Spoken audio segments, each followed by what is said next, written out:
As an investigative reporter, you rarely have people's attention.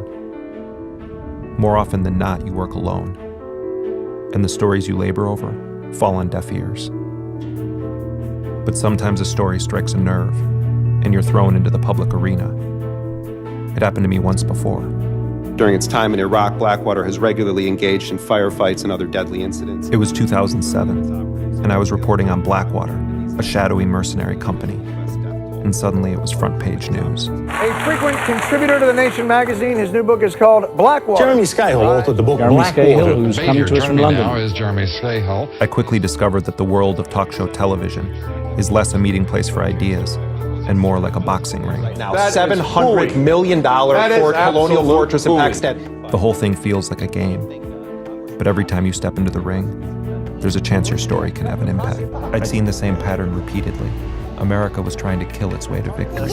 Now got a new target list. But the war on terror was producing new enemies wherever it spread.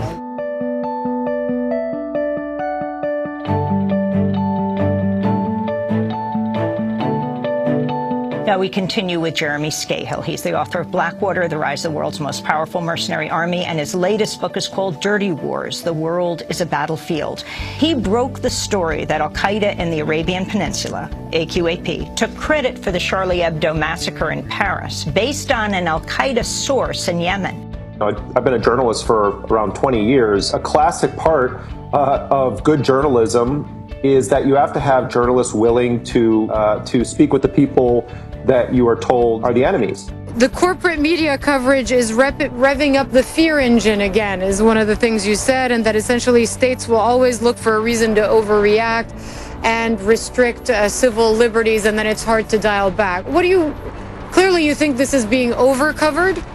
Well, no, it's not that it's being over-covered. It's that on the one hand, I think there is a very serious issue here and a horrid massacre that all of us should condemn. And clearly this is a problem, but I think that we are inflating these attacks to a level that is much beyond the actual threat that they pose to our societies. And hypocrisy was on full display on Sunday with all these world leaders. Many of them are enemies of the press themselves. I also think that CNN and MSNBC and Fox are engaging in the terrorism expert industrial complex, where you have people on as paid analysts that are largely frauds who have made a lot of money off of portraying themselves as terror experts and have no actual on-the-ground experience.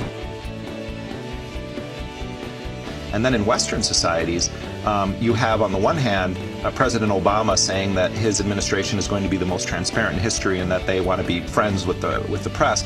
And on the other hand, they are monitoring the metadata of journalists. They are seizing phone records. They're trying to compel journalists to testify against their sources. They're trying to figure out who journalists are talking to within government so that they can go and indict those people.